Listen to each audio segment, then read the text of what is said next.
In this exercise, we're going to dimension between a piece of steel and a piece of duct utilizing our snap to commands and our linear dimension that AutoCAD provides. The first thing we must do in this exercise is open up our PractiCAD exercise template as we've done here. Then I'm going to zoom into this quadrant and we're going to place a steel beam on the drawing bottom at 10 foot.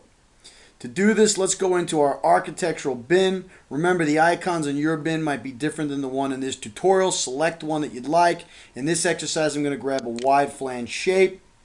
We're going to open up my catalog. I'm going to choose a W10 by 12, but you can utilize any one that you'd like. I'm going to click on place. And now I'm going to go over to the elevation box and give this bottom 10 foot and hit enter. Once I've done that, I'm just going to simply click on the drawing once to start. You can see that the command line says specify the start point of steel. We're going to click once to start, go over to the other side, click again to stop, and then it's asking us for a rotation angle. So I'm going to type in 0 and hit enter. And that's going to put a steel beam down bottom at 10 foot.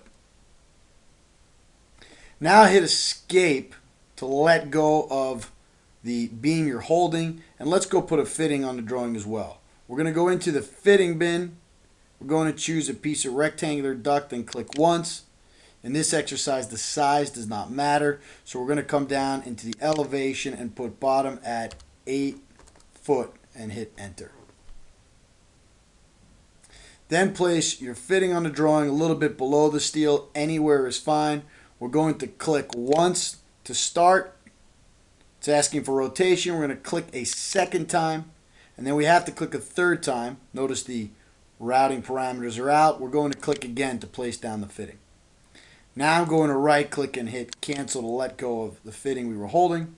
And now it's time to place down a linear dimension.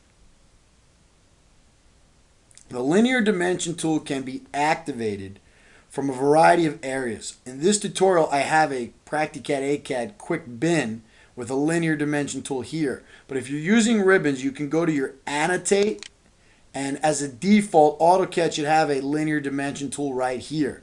You can also go into the dimension menu and choose linear. So whichever one you're comfortable with, it depends if you have menus or ribbons on your screen.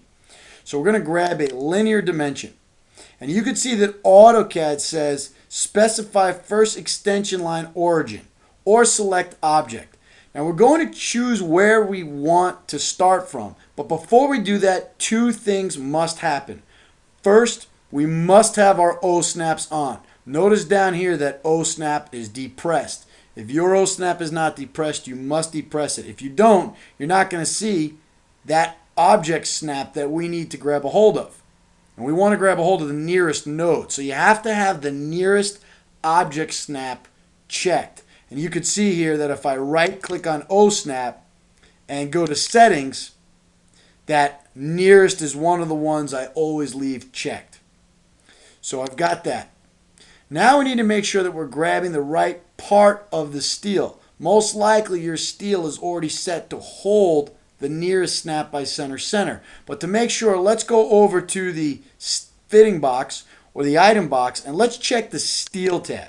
And when we do that, we have the command snap to. And mine is currently set at center where we want it because we're going to dimension from the center line of steel all the way to the side of the duct. So we're going to make sure that under snap to, make sure you've got center. Steel tab, snap to. And then we're going to click once to get control of our drawing space again. Remember, whenever we go from the item box to the drawing space, we have to click once to be able to get control again. It's a safety feature. Now what we're going to do is click once to start the line, and then just click, when you get the node lit up, click a second time to end the line. And right here you're going to have a dimension line, which you can move and shift up and down, right in between the 2 points we want. Remember, if your numbers are different values, that has everything to do with dimension styles, and there are some separate tutorials on dimension styles. The next thing we're going to do is dimension from the side of the beam to the side of the duct. To do that, we're going to grab a dimension. This time I'm going to do it from the ribbon. I'm going to click on the dimension tool.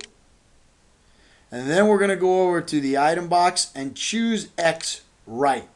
Going to switch snap to center right. And then we're going to click. And notice here, you should have, depending on the way you drew your beam, remember you might have drawn your beam left to right or right to left. And that's going to affect which node you're highlighting. But I'm holding the right portion. So once I see that node, I can just simply click once. And now I've got the dimension line starting. And then I'm going to click again, and now we can see we've got a dimension line between the center and outside wall of the steel to the wall of duct. That's going to conclude the exercise on dimensioning and using the snap to commands. There's also going to be an exercise on using snap to hold points for the point elevation tag.